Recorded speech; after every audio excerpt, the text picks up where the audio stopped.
canasta familiar, 100% jubilación, calidad de educación, 100% jubilación, calidad de educación.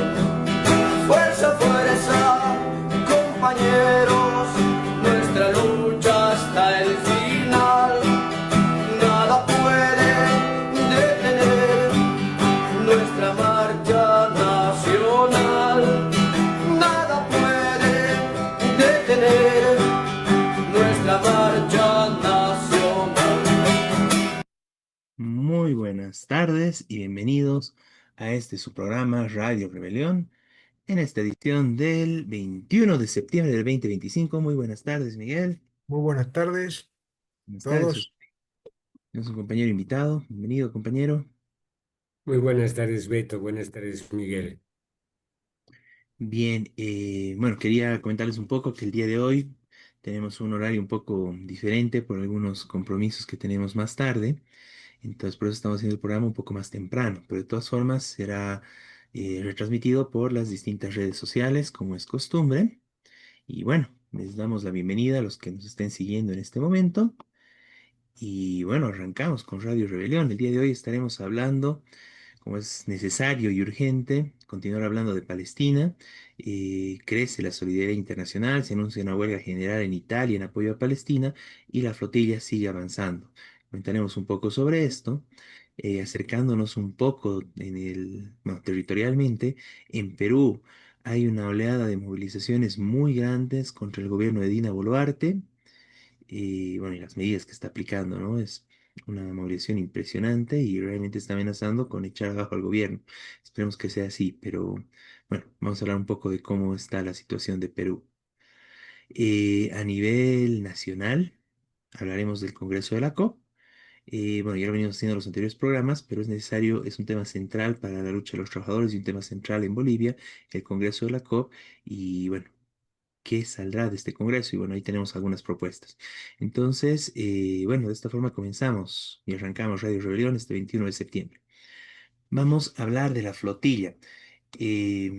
No sé si gustan comenzar con algunos videos de los que tenemos o comenzamos conversando un poco.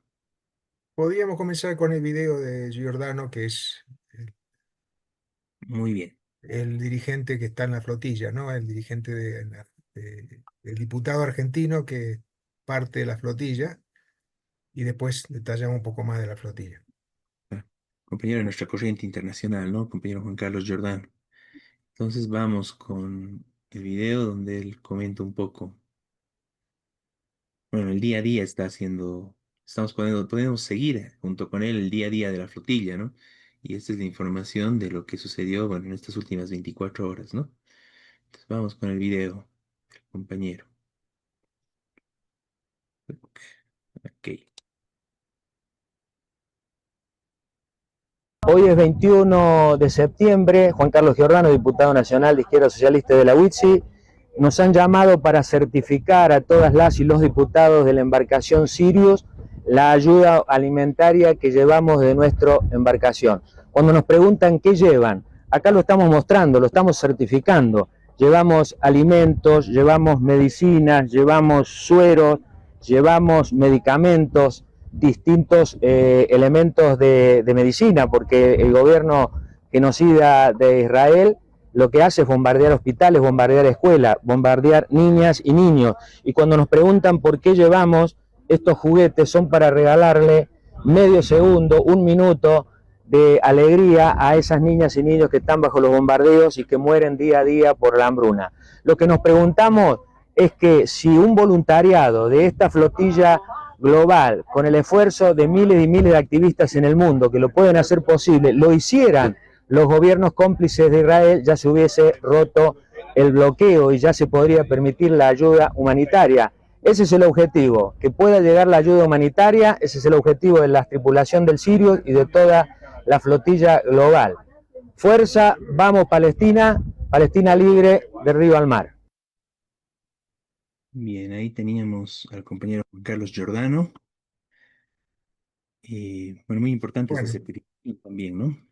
Miguel. bueno, La flotilla abarca gente de 44 países, unos 60 barcos, barcos pequeños o barcos medianos, que en principio salieron de Barcelona, de España,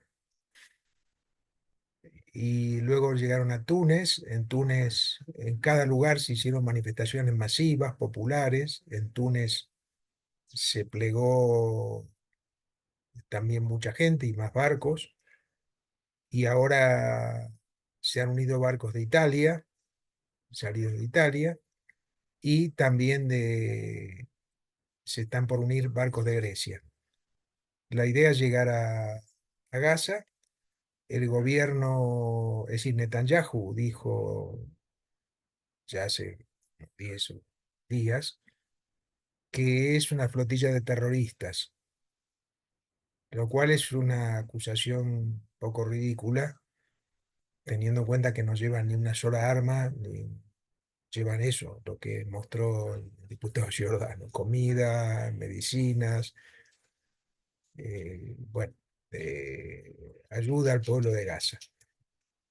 Veremos si pueden llegar, si no los interceptan, si no los atacan. De hecho, Netanyahu está amenazando con atacarlos, porque al decirle terroristas, claro, está diciendo, bueno, vamos a... Veremos qué ocurre. De todas formas, como digo, tanto los tripulantes como la gente de pueblos europeos tuvo una gran solidaridad y africanos del norte de África, una gran solidaridad con la flotilla, y que por supuesto es parte de la solidaridad con el pueblo de Gaza, ¿no es cierto? Que recientemente sufrió nuevos ataques terribles. Y el otro hecho nuevo es un paro general en Italia de 4 horas de la principal central de trabajadores italiana, en solidaridad con el pueblo de Palestina. Entonces, estos son hechos muy importantes que muestran cómo crece esta solidaridad mundial para seguir impidiendo el genocidio, que hoy se está incluso agravando por esto que Israel ha limitado y casi anulado ingreso de comida en la región, y ahora está bombardeando y entrando en la ciudad de Gaza, diciendo que tiene que irse toda su población. Bueno, esto quería agregar a lo de...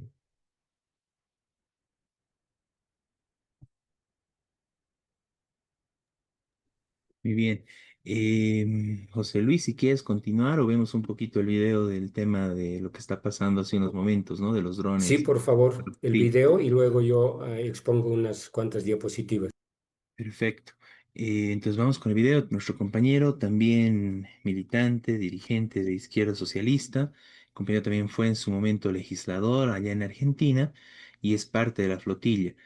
Y tenemos este video donde el compañero denuncia, bueno, una, bueno, las amenazas que siguen sucediendo por parte de Israel casi con toda seguridad, pero bueno, una oleada de drones sobre la flotilla.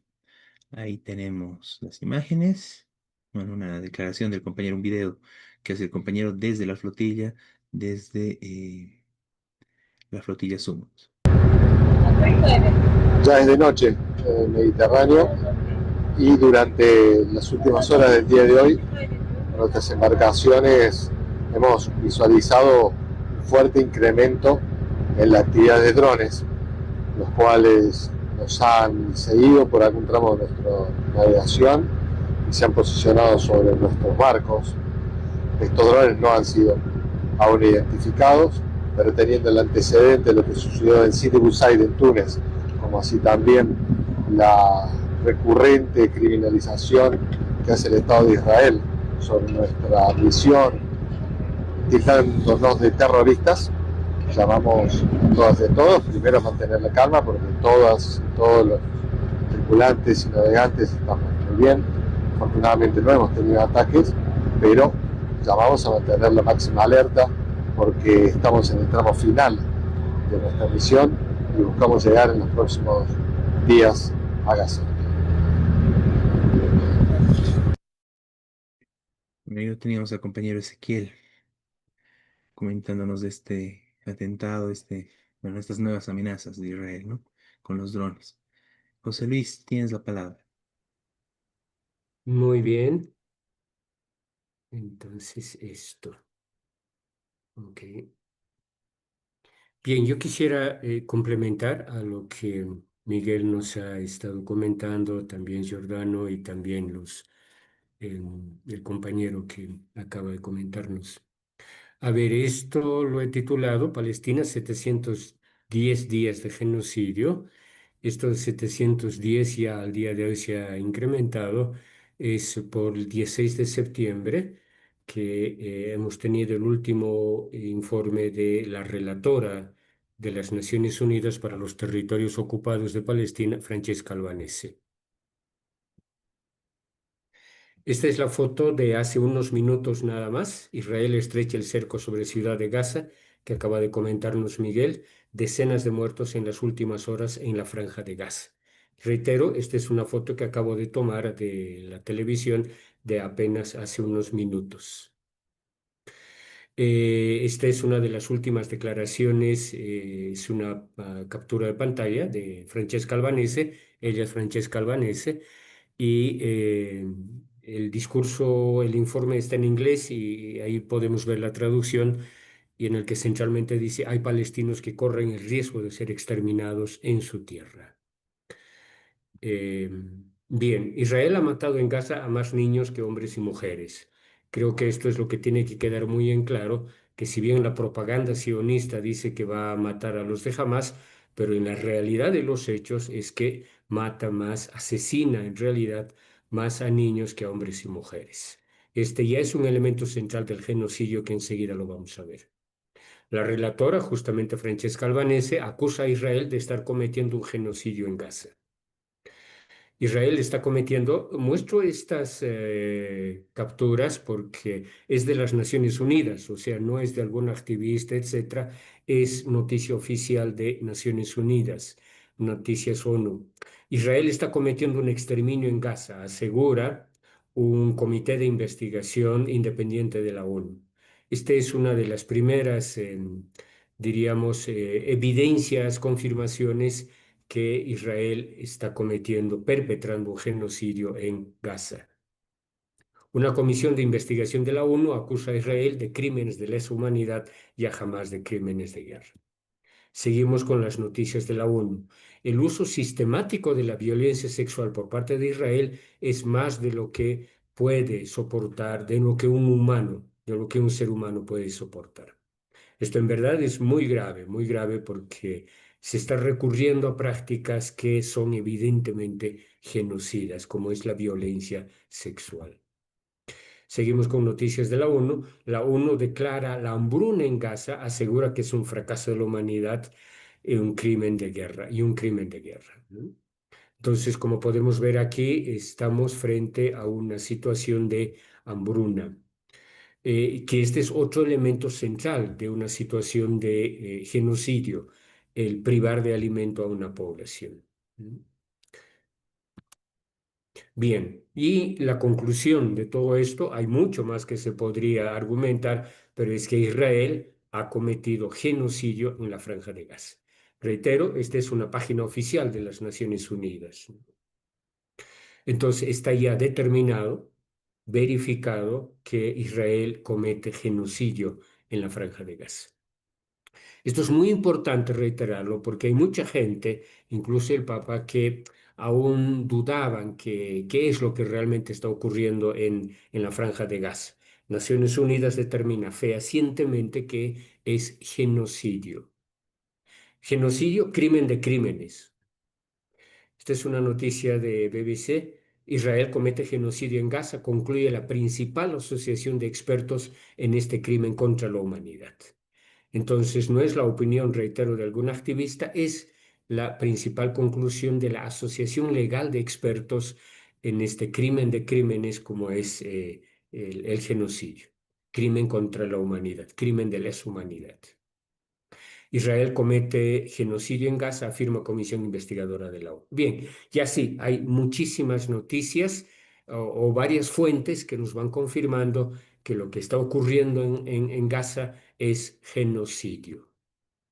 Bien, una comisión de investigación de Naciones Unidas concluyó que Israel está cometiendo genocidio contra los palestinos en Gaza. Entonces, ¿esto qué implica? Matar a miembros de un grupo, es lo que hace el sionismo en Gaza y también en Cisjordania, ojo, causarles graves daños físicos y mentales, infligir deliberadamente condiciones destinadas a destruir al grupo al impedir nacimientos, al privarles de alimentos, al no posibilitar la entrada de ayuda humanitaria y varios otros hechos. A esto se añade además las muchísimas declaraciones del primer ministro Netanyahu y de todos sus ministros que son efectivamente y directamente intencionadas para la perpetración del genocidio. Bien, el informe de la ONU tiene 72 páginas y que incluye la escala de asesinatos, una escala que va aumentando cada día más, el bloqueos a la ayuda, el desplazamiento forzado, destrucción de las clínicas, de los hospitales y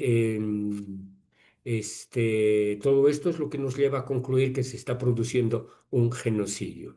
Esto lo declaró la presidenta de la comisión, que es Navi Pillay, que es una abogada surafricana, jefa de derechos humanos y que fue además presidenta del Tribunal Internacional sobre el Genocidio en Ruanda.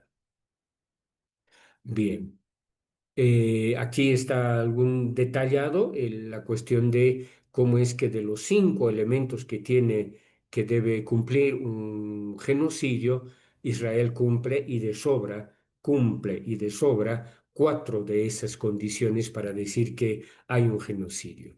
Uno primero, matar a miembros del grupo, lo hemos dicho, ¿no es cierto? Mediante ataques a objetos protegidos, ataques contra civiles y ataques a otras personas protegidas. Y la imposición, además, deliberada de condiciones que causan muerte. Reitero, el no permitir ingreso de alimentos, nada de medicinas, nada de energía eléctrica, ningún tipo de ayuda ni apoyo. Otra razón importante, causar graves daños físicos o mentales a miembros del grupo mediante ataques directos contra civiles y bienes protegidos, maltrato severo a detenidos, prisioneros, desplazamiento forzado, destrucción del medio ambiente, corte de agua, no hay agua, hace mucho tiempo que no hay agua en Gaza. Imponer de otro hecho importante para decir que es genocidio, imponer deliberadamente condiciones de vida calculadas para provocar la destrucción total o parcial del grupo. ¿Cómo se hace esto? Mediante la destrucción de estructura e infraestructura y de tierras esenciales para la vida de los palestinos. Ustedes han debido ver ya en estos casi ya 2 años la destrucción sistemática de las casas, de los hospitales, de las escuelas, de las universidades y un largo etcétera. Destrucción y negación del acceso a servicios médicos, igualmente destrucción de hospitales, desplazamiento forzado una y otra vez de arriba para abajo, de abajo para arriba, etcétera.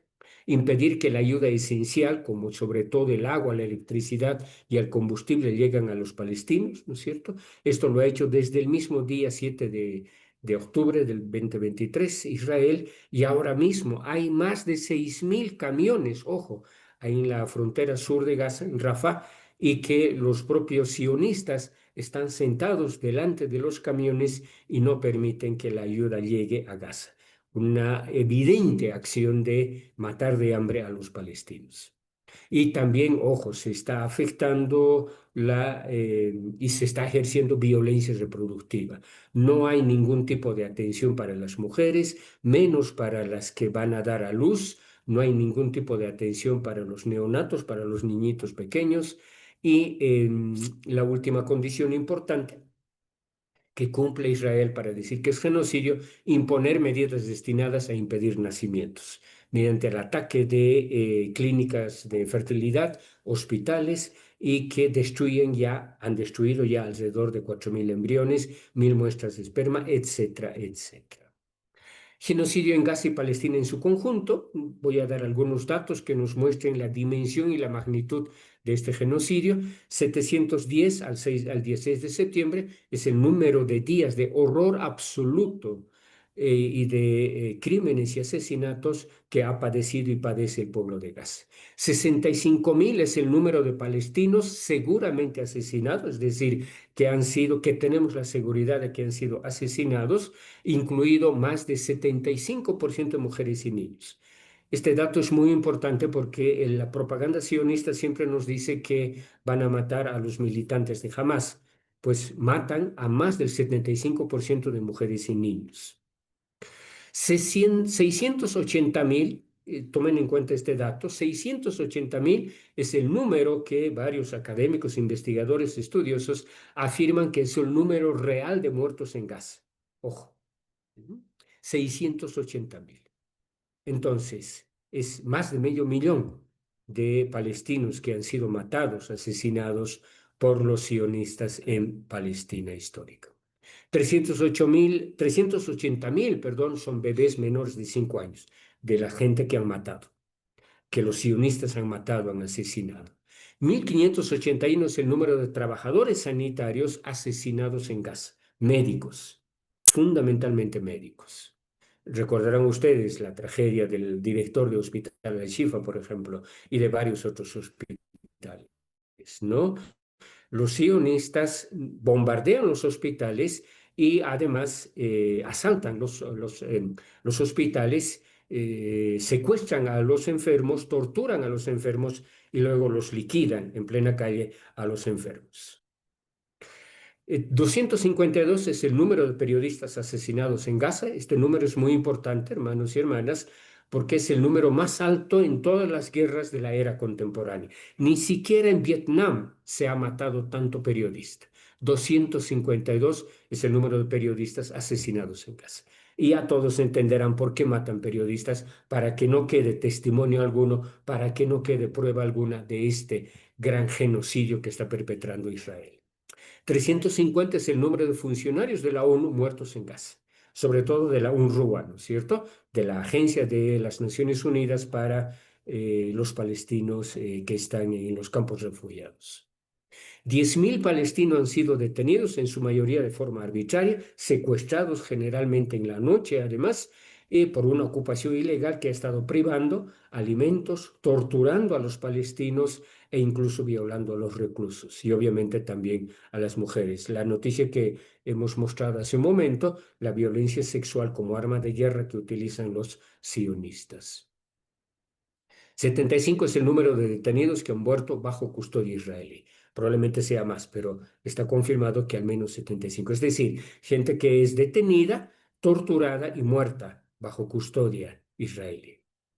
Siguen llegando imágenes, muchísimas imágenes, que por razones de tiempo no las puedo mostrar aquí, desde territorio palestino ocupado, imágenes de decenas de palestinos sacados de sus casas, violentamente además, ojo, encadenados, secuestrados en realidad y con los ojos vendados en mitad de la noche. Esta es una práctica común del sionismo israelí desde hace 77 años. Siguen siendo destruidos los hogares, los refugios, los campos de refugiados, los hospitales, las escuelas, las mezquitas. Es decir, en Gaza todo está destruido, todo. Más del 85% de Gaza está en ruinas, destruido, bombardeado, saqueado.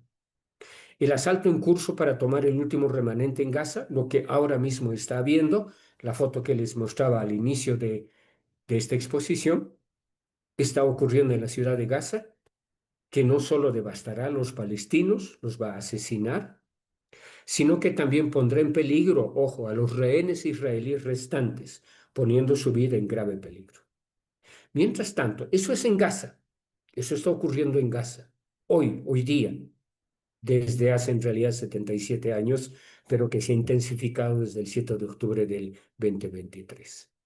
Y la propaganda sionista nos dice que están ahí para matar a los militantes de Hamas. Pues el sionismo genocida no solo actúa en Gaza, también está operando en Cisjordania. Y ahí la situación en verdad es muy grave. La situación se está desmoronando bajo una opresión y represión cada vez más intensificada. Solo en los últimos días quiere decir en esta última semana, más de 1.000 palestinos han sido, en Cisjordania, más de 1.000 palestinos han sido secuestrados, incluidos 212 niños. Esta es otra práctica criminal del sionismo, que detiene, secuestra, tortura niños, encarcela niños el sionismo israelí y los somete además a juicios con tribunales militares. Entonces, 212 niños han sido asesinados en los últimos 710 días. Ojo, en Cisjordania, aquí no cuenta los datos que acabo de darles de Gaza, de la Franja de Gaza, de la ciudad de Gaza, que es donde ahorita mismo están operando los sionistas, asesinando los sionistas.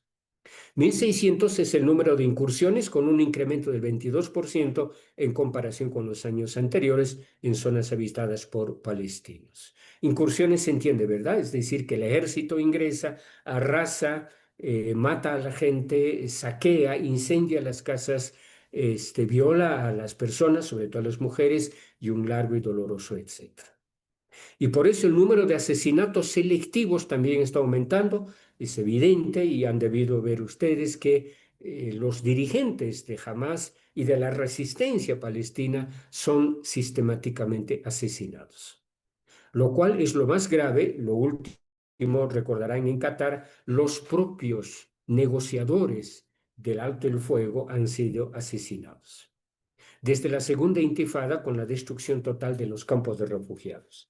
Este es otro crimen de lesa humanidad. Este es un crimen de guerra, que Israel, el sionismo israelí, bombardea campos de refugiados y 40.000 palestinos han sido desplazados por la fuerza. Hoy mismo, hoy día, continúan los desplazamientos ante la expansión de asentamientos y puestos de avanzada por los colonos. En Cisjordania, ojo, estoy hablando en esta última parte de Cisjordania. Cisjordania, si recuerdan ustedes, no hay mucho tiempo para más detalle, pero es una zona que está siendo cada vez más ocupada por colonos a costa de los terrenos y las casas de los palestinos, que los están expulsando de sus lugares de vivienda a los palestinos en Cisjordania. Y a los que se resistan simplemente los matan. No solo matan los del ejército, los soldados del ejército de Israel, sino también los propios colonos matan a los palestinos en Cisjordania. Ningún espacio es seguro para los palestinos, ningún espacio es seguro para el derecho internacional bajo esta brutal ocupación. Alguien decía cuando preguntaba ¿dónde está el derecho internacional en Palestina o en Gaza? Pues está muy debajo de los escombros de Gaza. Voy terminando, y detrás de cada estadística, por supuesto, como que ya nos hemos acostumbrado a que, bueno, 1.000 más, 10.000 más, 60.000 más, no solo son números, son vidas. Esto es lo que hay que tener en cuenta. Los palestinos son personas humanas, son vidas humanas, son familias que son destruidas. Aparte que no hay mucho tiempo para un mayor detalle, pero son decenas de miles los niños mutilados que están en Gaza y también en Cisjordania. El trauma y el dolor, por supuesto, durarán muchas, muchas generaciones. Mientras tanto, y esto es lo más grave, hermanas y hermanas, muchos estados siguen haciendo la vista gorda, normalizando el sufrimiento y el genocidio en Palestina, e incluso sacando provecho. Están haciendo negocios en pleno genocidio, están haciendo negocios estos países, sobre todo europeos y Estados Unidos, con el Estado sionista, con el Estado terrorista de Israel. El comercio de armas y el compromiso diplomático con Israel continúa sin cesar. Solo España hace unos días acaba de romper estas relaciones, pero el resto de la Unión Europea, los 27 países, ahora 26 países de la Unión Europea, mantienen comercio de armas y compromisos diplomáticos y comerciales, reitero, con Israel. Y esto es lo que la ONU ha ido ya hace varios meses reclamando, que se corten las relaciones con el Estado terrorista, el Estado sionista de Israel. Y esto no solamente es moralmente incorrecto, esto es ilegal. Esto es ilegal, porque hay un mandato de Naciones Unidas que debiera prohibirse cualquier tipo de comercio de armas con Israel. Este genocidio lamentablemente se ha vuelto rentable, muy rentable, y no solo para las empresas armamentísticas. Ojo, el último y tercer informe de Francesca Albanese nos muestra que las empresas de inteligencia artificial son las que más están lucrando con el genocidio en Palestina. Son las que están aprovechando más y haciendo más negocios, como Microsoft, como las varias Google y las varias empresas informáticas, diríamos, que trabajan con tecnología virtual o tecnología digital, que están haciendo grandes negocios matando y asesinando a los palestinos. Y no solo para algunas entidades privadas corruptas, que las hay, sino con los propios estados, sobre todo de la Unión Europea, reitero, y también de Estados Unidos. Y no solo se trata de crímenes de Israel, se trata, ojo, de un crimen mundial. Esto es lo más grave de lo que ahora está ocurriendo con el genocidio en Israel.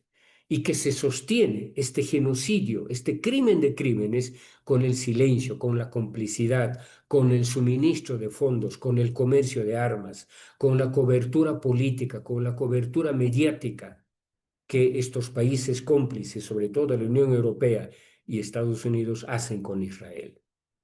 La historia lo recordará porque no es que este sea el primer genocidio del que tenemos conocimiento, ciertamente. El Holocausto, el genocidio en Bosnia en los años 90, el genocidio en Ruanda, décadas pasadas, también conocidos por la gente de aquella época. Este genocidio perpetrado por el sionismo, ocurrió porque al mundo no le importó, no lo suficiente como para detener el genocidio en Palestina.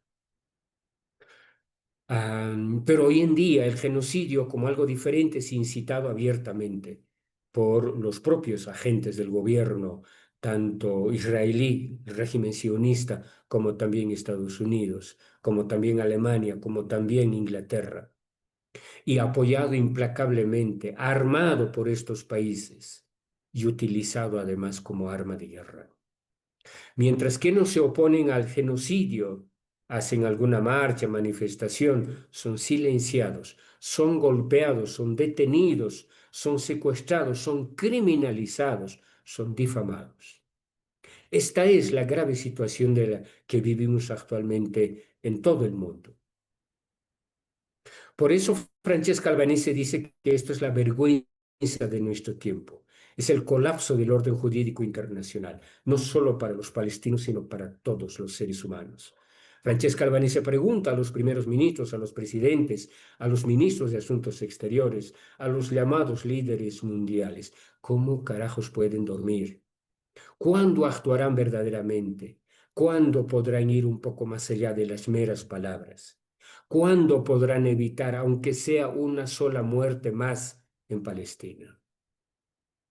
Pero, para terminar, Francesca Albanese, por supuesto que ve cobardía, ve complicidad, pero también percibe coraje.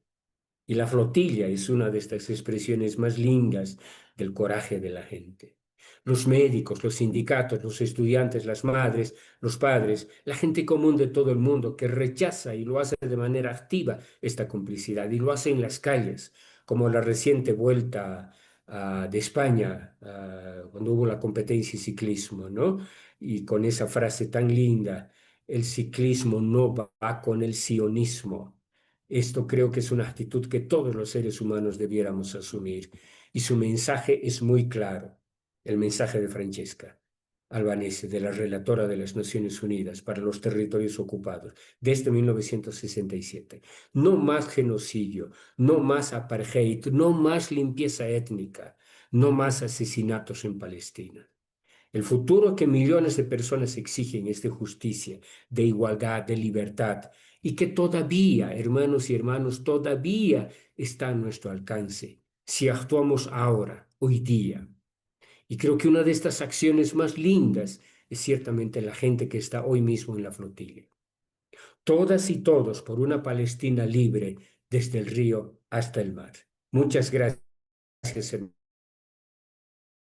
hermanos y hermanas. Muchas gracias, José Luis. No, muchas gracias. Una Palestina libre desde el río hasta el mar, como tú dijiste. Bueno, solo complementar un poco todo lo que, bueno, ya se dijo, eh, señalando, ¿no? Que acá en Bolivia seguimos con las actividades en pro de Palestina. Hemos estado la semana pasada con muchas actividades. Hubo, bueno, el anterior sábado, ya conversamos sobre eso, hubo un festival cultural acá en La Paz, estuvieron las vigilias presentes en Cochabamba, se hicieron actividades en Sucre, Potosí, Tarija, Santa Cruz. En Santa Cruz los compañeros sacaron un afiche que lo están distribuyendo por distintas instituciones y por todo Santa Cruz. Esta semana en La Paz estuvimos con un conversatorio el día martes, otro conversatorio el día jueves, el día miércoles también hubo un conversatorio, hubo la presentación de un documental, el viernes estuvimos en una vigilia muy importante, también con presencia musical. El compañero Álvaro Flores estuvo ahí presente. En Cochabamba se mantienen las vigilias semana a semana con mucha fuerza y estamos preparándonos para realizar a nivel nacional también acciones de cara al 7 de octubre, conmemorando la Marea Al-Aqsa, esta acción que le dio un fuerte golpe a Israel y que precipitó también esta nueva oleada de genocidio por parte de Israel, esta solución final prácticamente que de exterminio que está aplicando Israel en contra del pueblo palestino. Entonces la solidaridad internacional de la que también en Bolivia somos parte sigue avanzando, sigue sumando a más personas, sigue sumando a más compañeros y vamos juntos, junto con la flotilla, junto con los millones que se movilizan a nivel internacional, junto con los compañeros, trabajadores que están declarando huelgas y distintas medidas de solidaridad y apoyo. Destacar, ¿no? Los compañeros portuarios de Italia que están llamando a una huelga general, los compañeros de España que también están frenando el envío de todo comercio con Israel prácticamente, sobre todo el tema de armas, los compañeros de Argentina que se están rebelando contra su propio gobierno, también planteando bueno, no enviar, no permitir el comercio, sobre todo de armas, pero bueno, y otros productos con Israel, y un movimiento internacional muy fuerte que está creciendo cada vez más. En Bolivia somos parte de esto y vamos hacia Palestina libre. Vamos a luchar contra este genocidio por derrotar el genocidio de Israel.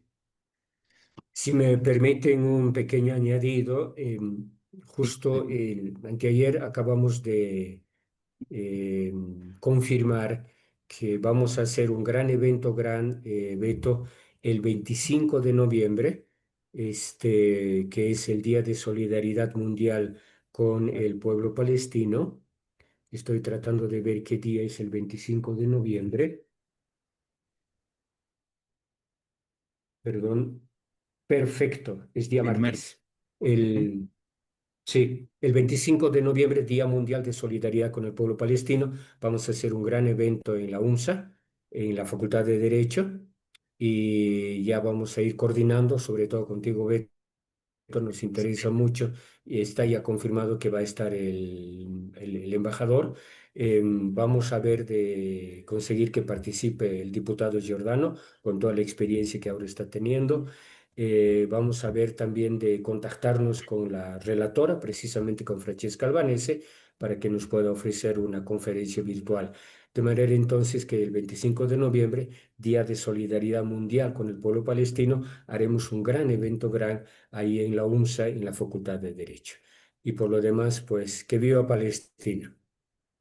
Viva Palestina libre. Muchas gracias, José Luis. Y bueno, continuamos después de ratificar nuestro apoyo y nuestra solidaridad con el pueblo palestino. Vámonos más cerca en la región, hablemos de Perú.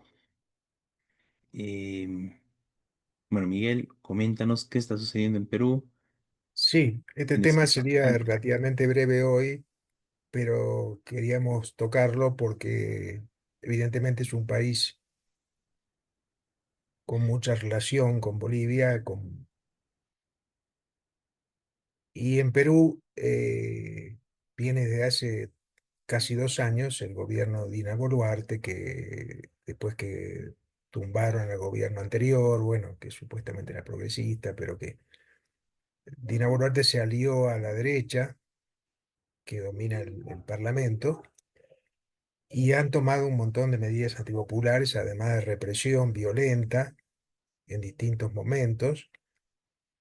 contra las protestas, ha recibido una reforma jubilatoria que obliga a todos a subir su cuota, a jóvenes que no tienen trabajo estable, igual tienen que, bueno, son medidas de carácter neoliberal que está tomando ese gobierno. eh, y ahora empezó un repudio, aunque no hay una centralización, organizaciones que centralicen totalmente, pero sí hay fueron manifestaciones masivas en gran parte de las ciudades peruanas y en gran medida protagonizadas por jóvenes. Y están diciendo que se vaya Dina Boluarte, es decir, la presidenta de la República, que además, como digo, subió medio en forma medio tramposa, era vicepresidente ella, pero bueno, en acuerdo con la derecha en el Parlamento, y también las manifestantes repudian al mismo Parlamento peruano. Este, es decir, no está claro, digamos, que hay una propuesta general por una salida concreta, pero sí por terminar con medidas antipopulares, con terminar con la represión al pueblo trabajador y a la juventud. Bueno, eso, y tiene importancia, bastante importancia, porque Perú eh, es un país que también viene en crisis política desde hace bastante, eh, y esto se va empeorando, y si bien, como digo, todavía no hay una centralización de organizaciones del pueblo trabajador, sí empieza a haber estas grandes manifestaciones que pueden, obviamente, terminar en organizaciones distintas que planteen una salida real para el Perú, una salida. Muchos de los manifestantes hablan contra el neoliberalismo del gobierno peruano y del Congreso, porque también denuncian al Congreso, como decía. Bueno, es un proceso muy progresivo, eh, que muestra también en Bolivia, donde vamos ahora con elecciones, con nuevos gobiernos, también vinculados al neoliberalismo directamente. Y, y bueno, muestra que esta crisis no se soluciona este, con este tipo de política neoliberal, ¿no es cierto? Que elimine las conquistas populares, que elimine.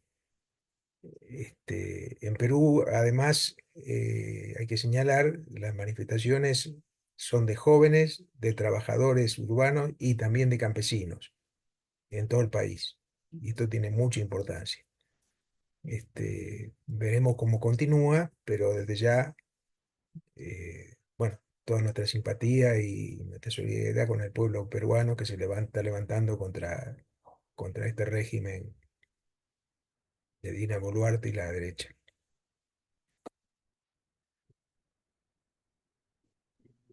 Pues gracias, Miguel. ¿Quieres comentar algo, José Luis? Sí, en realidad añadir, porque junto con esta importante movilización que hay en Perú, en Ecuador también, esta semana ha Sí, habido también. prácticamente un estallido, y por una razón que hay que poner la atención en Bolivia, es que ha subido el precio del diésel. Ojo, ¿no?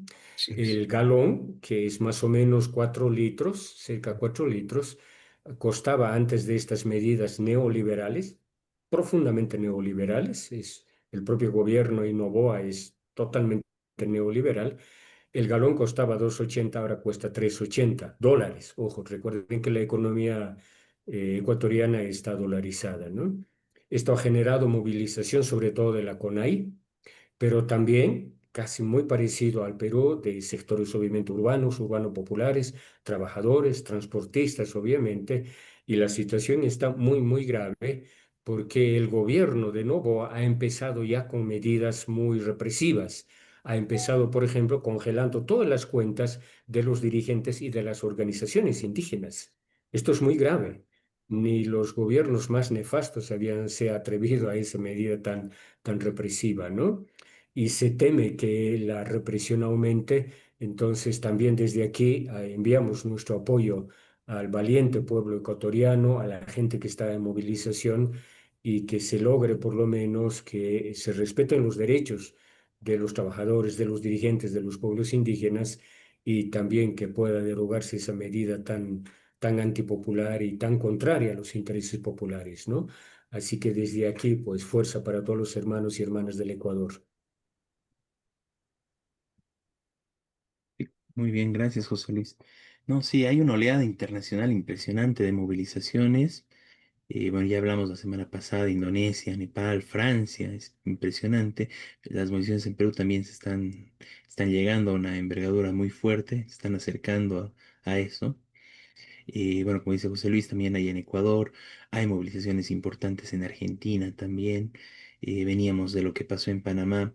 Entonces es muy importante tenerlo en cuenta porque si bien hay una política ofensiva del imperialismo, sus barcos, sus buques de guerra en el Caribe, las movilizaciones, las luchas populares siguen contra los planes de ajuste, los planes de recolonización imperialista, ¿no? Entonces es muy importante y bueno, nuestra plena solidaridad con todas estas luchas y en el caso concreto de lo que hablábamos con el pueblo peruano para librarse de una vez por todas de ese gobierno de Dina Boluarte y bueno, romper con todo ese mar de corrupción y de los ajustes antipopulares. Y bueno, vamos a hablar un poco del tema nacional entonces, ¿no? Dicho esto, eh, bueno, a nivel nacional estamos ya a pocos días del Congreso de la Central Obrera Boliviana. Entonces es importante hablar y, bueno, comentar un poco esto, ¿no? Este congreso,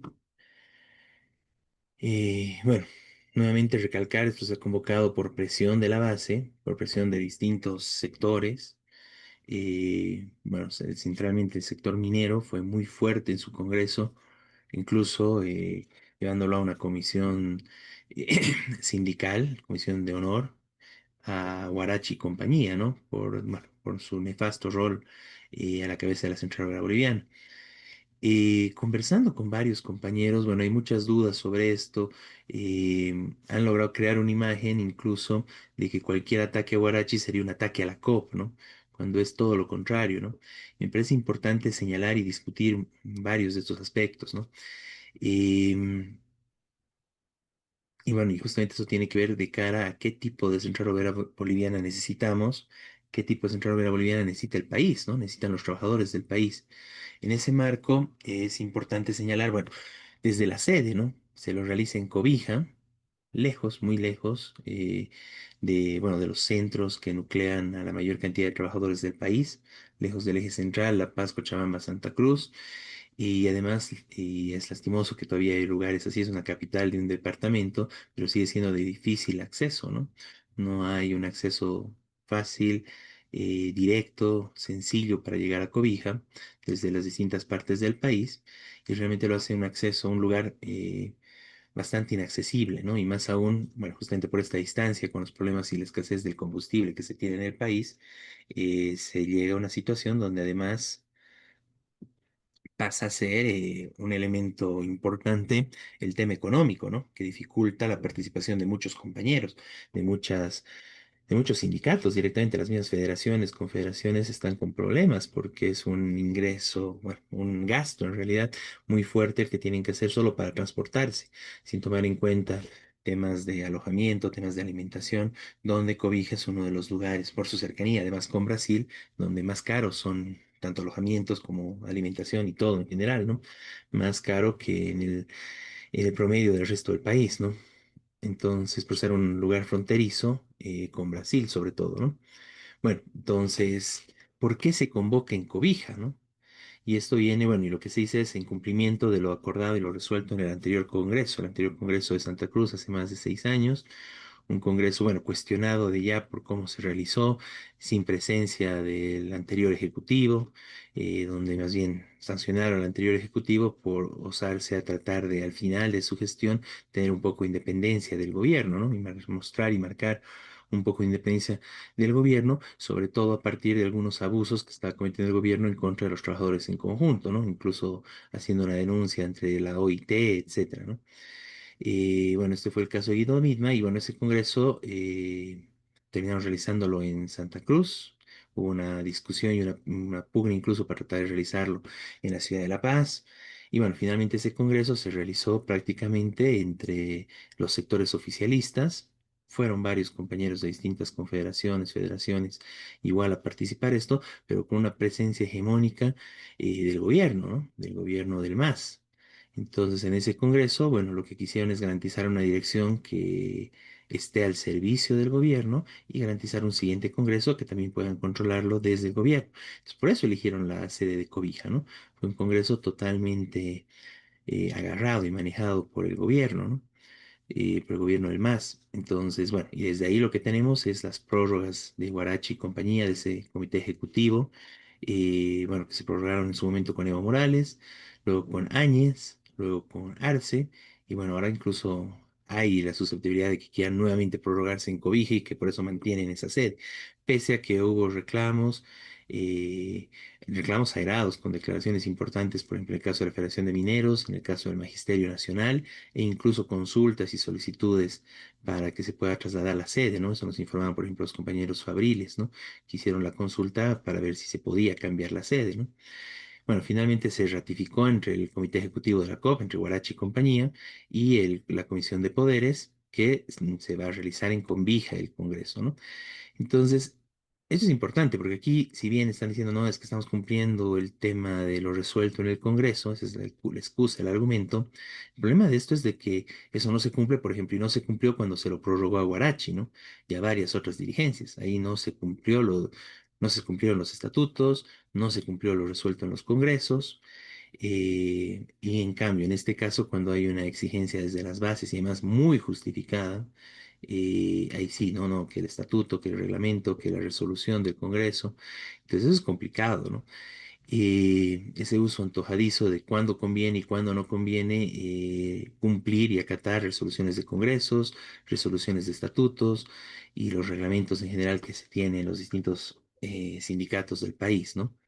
Pero esto es más grave aún porque se lleva una discusión como si fuera una discusión reglamentaria, como si fuera una discusión legal, cuando al final es un tema político. Y el tema político de fondo hoy en día es qué clase de central obrera boliviana necesita el país. ¿Cuál es la situación del país? Ahorita no es una taza de leche, no estamos todos tranquilos, no pasa nada, no hay nada prácticamente que discutir con eso de la COP. No, estamos en una situación totalmente contraria. La Central Boliviana debería discutir todo, ¿no? Estamos en una situación donde hay una crisis política profunda en el país, en el marco de una crisis económica también profunda. Estamos en medio de una devaluación, estamos con el tema de la escasez de combustibles, el alza impresionante, increíble, indiscriminada de los precios, que eso está afectando directamente a los trabajadores, ¿no? Hay una oleada de despidos, de distintas sanciones, distintas formas en que los patrones están ajustando a los trabajadores a nombre de la crisis económica. Y estamos en medio de una elección que va a una segunda vuelta, donde los candidatos directamente estaban amenazando con ajustar y darle duro a los trabajadores del país, ¿no? Gasolinazo, devaluación, privatizaciones, el cierre de empresas públicas. Tienden a hablar incluso a nombre de funcionarios públicos atacando contra la educación, contra la salud. O sea, realmente estamos en una situación muy grave, ¿no? Muchas voces se han levantado de que se está preparando un nuevo 21060 en el país contra los trabajadores, en el marco de la confusión y en el marco de la crisis económica que deja el gobierno del MAS, de Arce. Cosa que venía desde Evo, ¿no?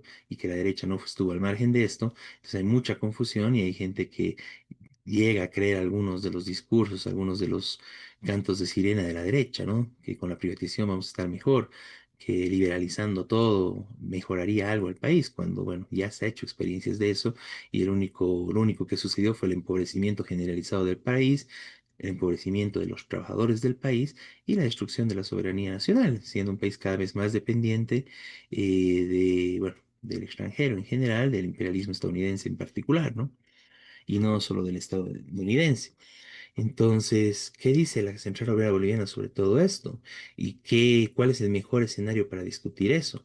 un Congreso con la menor cantidad de delegados posibles, realizado lejos de los conglomerados de los trabajadores, allá en Cobija, o sería lo correcto y lo más necesario ser un Congreso lo más amplio posible, con apertura a los distintos sectores para que puedan participar, para que puedan enviar incluso más delegados al Congreso, aunque sean no delegados plenos, pero para que puedan participar, puedan discutir, puedan ser parte de la discusión de qué va a ser la COP frente a este escenario. Y es un escenario muy fuerte en el que estamos. A empezar, es un escenario en el cual los trabajadores tenemos que defender las conquistas nacionales, nuestras conquistas que hemos adquirido durante décadas y décadas de lucha que están siendo amenazadas desde la Ley General de Trabajo. Se está cuestionando el tema de las jubilaciones, qué va a pasar con las jubilaciones, el tema de la edad de jubilación. Salió en las elecciones de que quieren que nos jubilemos mucho más viejos, o sea, pasados los 75 años, incluso se llegó a hablar. Bueno, la amenaza contra la educación, la amenaza contra la salud, todo el tema económico, todo el tema medioambiental. Bueno, tenemos que defendernos contra todo eso, contra las privatizaciones que nos están queriendo imponer. Pero además de eso está una situación donde un gobierno que ingrese con estas medidas y cuyo objetivo es atacar y destruir conquistas laborales, destruir conquistas sociales y atacar el nivel de vida de las grandes masas del país, del pueblo trabajador en general, tanto del campo como de la ciudad, como bueno, de los distintos sectores.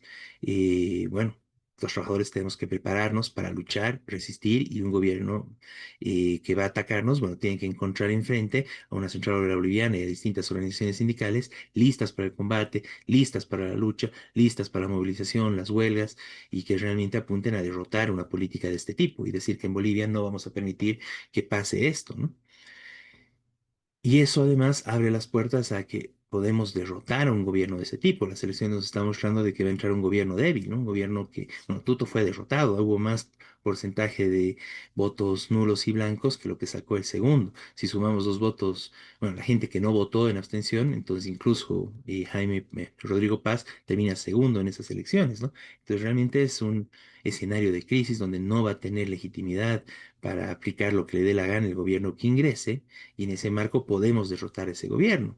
Y se abren las puertas para discutir entonces qué clase de país queremos, qué clase de gobierno. En últimas, quién gobierna el país. Si logramos derrotar a ese gobierno, se abren esas posibilidades. Entonces ahí la COP tiene que estar discutiendo eso y tiene que prepararse para una lucha de ese tipo. Tiene que prepararse para una lucha donde se pueda derrotar al gobierno y se pueda disputar incluso el poder. Y eso se tiene que discutir. Eso debería discutir el Congreso de la COP. Y ese es el tipo de dirección que necesita la Central Obrera Boliviana, una dirección que vaya a disputar, que vaya a estar a la altura de enfrentar, frenar y derrotar los planes de ajuste y ponerse como una alternativa para el conjunto del país. Bueno, el simple hecho de que lo hagan en cobija ya nos va cerrando las puertas a eso. ¿Cuál es la discusión además que se está haciendo? ¿Quiénes son los que están postulando para ser dirigentes? ¿Cuáles son los documentos políticos de las principales organizaciones? Bueno, lastimosamente todavía no se conoce nada de esto, ¿no? Seguramente en el Congreso recién aparecerán los documentos políticos, pero el tema es de que hoy en día deberían estarse esos documentos políticos discutiendo en las bases con amplia discusión, amplio debate, realmente logrando pensar qué clase central obrera boliviana necesitamos. Los principales dirigentes que quieran estar a la cabeza de la Central Obrera Boliviana deberían estar haciendo campaña por sus documentos políticos, presentando cuál es el carácter, cuál es el rol que va a jugar la Central Obrera Boliviana bajo su dirección. Bueno, no hay nada de eso, ¿no? Todo sigue manejándose como estos últimos años se ha ido haciendo costumbre, por atrás, por abajo, acuerdos, se están haciendo algunos ampliados, algunas discusiones para elegir a los delegados, a los representantes que van a ir a la Central Obrera Boliviana. Pero ahí el problema es de que no se está haciendo una discusión de fondo en el sentido de cuál es el carácter, cuál es el mandato, para qué se necesita estos delegados en el CEN de la COP, ¿no? El Comité Ejecutivo Nacional de la COP. Y bueno, en general lo que necesitamos es eso, prepararnos para combatir al nuevo gobierno, prepararnos para derrotar su política de ajuste, rechazar privatizaciones, rechazar gasolinazos, rechazar el tema de la evaluación, plantear el tema del control de las divisas, plantear el tema de la revolución agraria para expropiar a la oligarquía terrateniente que se está saqueando los dólares, que se está beneficiando. Además, ahora están abriendo incluso una planta de venta de diésel, ¿no? A precio internacional. Necesitamos investigar eso a profundidad, pero el gobierno se comprometió incluso a darles dólares baratos a los que hagan eso. Probablemente lo están haciendo. Entonces es un doble saqueo al Estado y en general a los consumidores.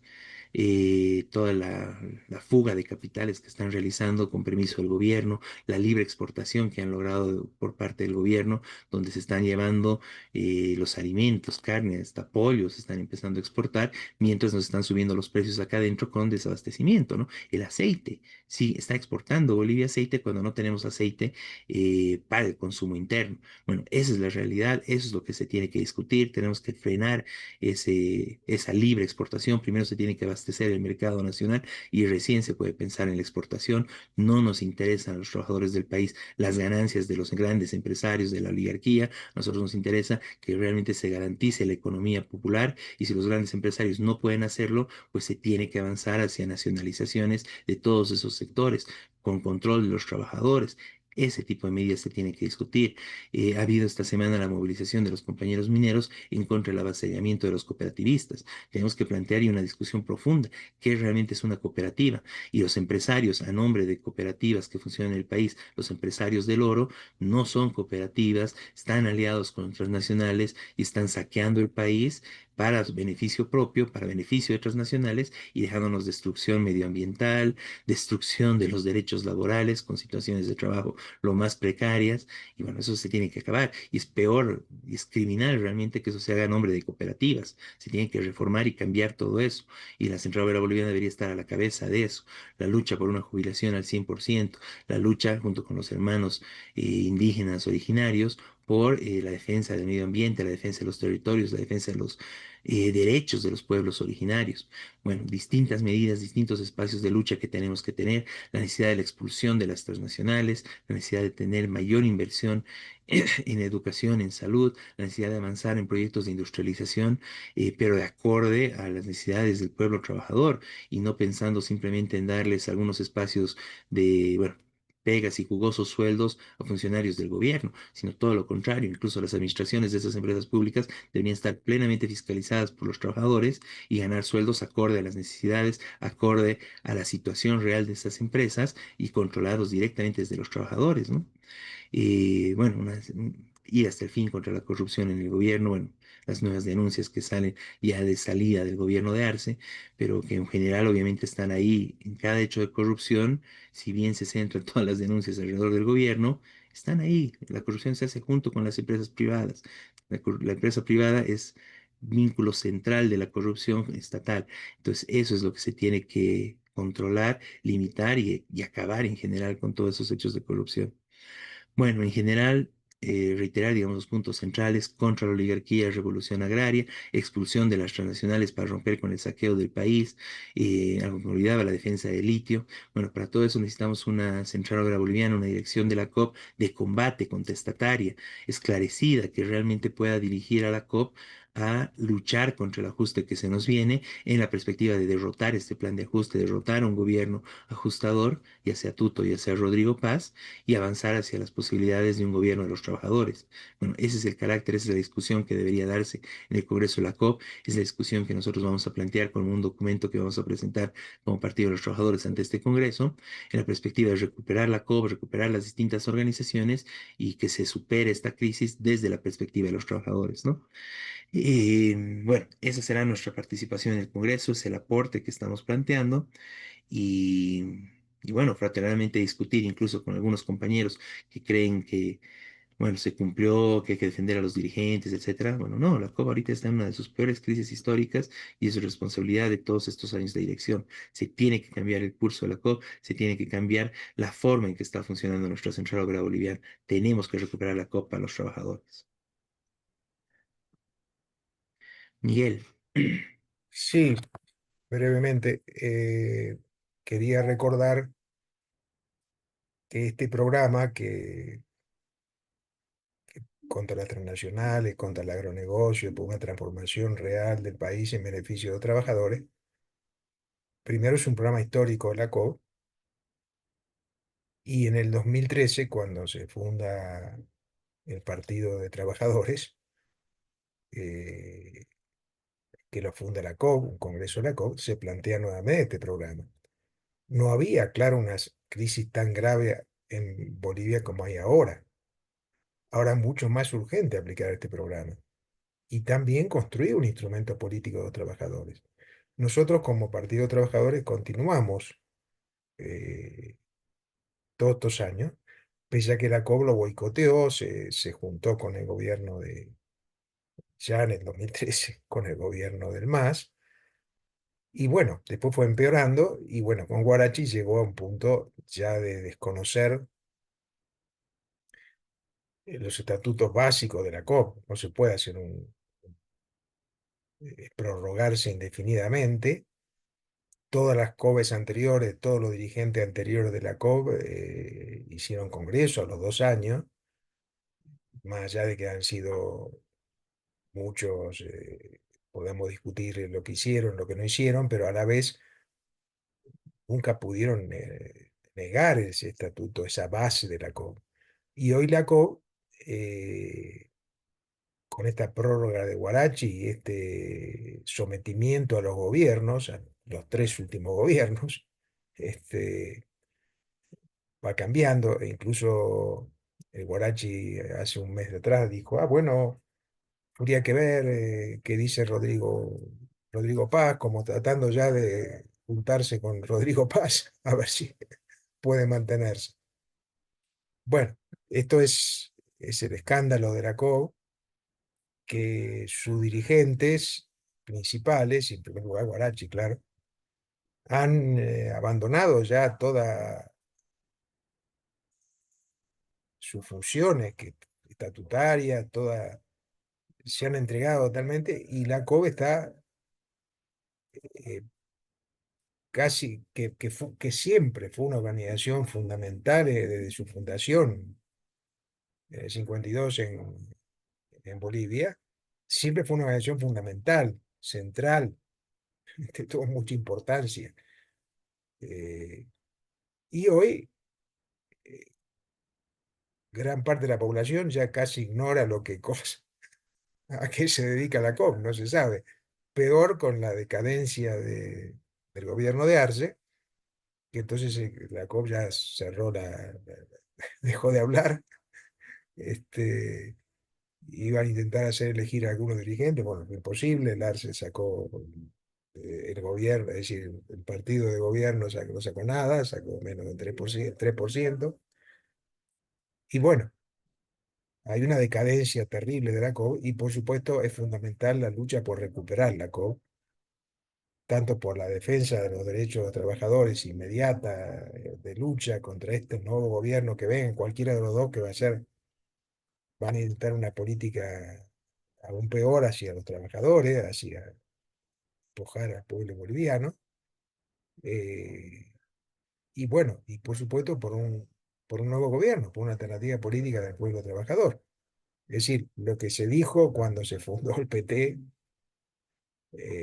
nosotros como PT estamos a favor, por supuesto, de esto, vamos a luchar por esta alternativa eh, y porque la COB tenga una nueva dirección, aunque, claro, es complicado justamente por esta trampa que están haciendo. El Congreso en Cobija, un lugar lejísimo, se ha calculado que de La Paz son 3 días de viaje, bueno, de otro lado más o menos igual, es el lugar más lejano y más complicado para ir, para los mismos delegados, ¿no?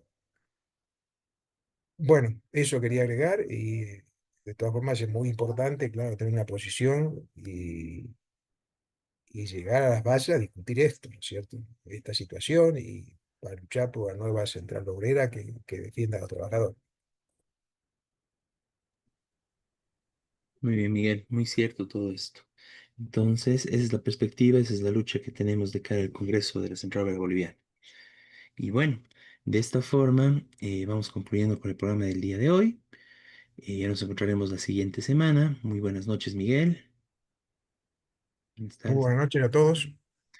Y hasta la próxima semana con su programa Radio Rebelión, con lo más importante de la coyuntura nacional e internacional desde la perspectiva de los trabajadores.